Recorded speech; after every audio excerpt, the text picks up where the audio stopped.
Hello! Are you ready for lesson 25-C? So this is another group of oral reading. So for the exact page of this Gregg Shorthand Volume 1, please look at the description box below. Okay, so let's proceed. Mr. Paul, we will have a meeting of our college sales staff on March 15 at the Hotel George at 150 5th Avenue, period. The meeting will start at 9, period.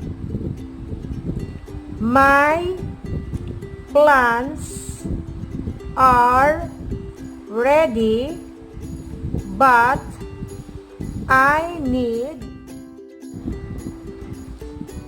your advice on two vital sales matters. Paragraph. Can you arrange to meet me at 8 on March 15 in the lobby of the Hotel George? Question mark.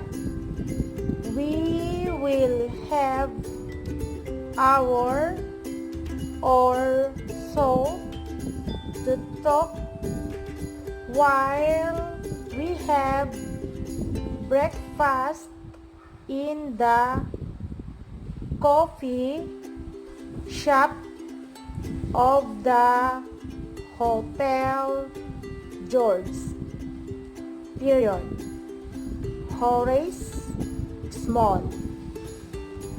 Okay, so that's the end of lesson 25-C. So just give me any feedback. If you have, please give me any suggestion and comment. So thank you for watching, and hopefully you understand of what I am giving you, a simple discussion and oral reading. So thank you and have a nice day. Bye-bye.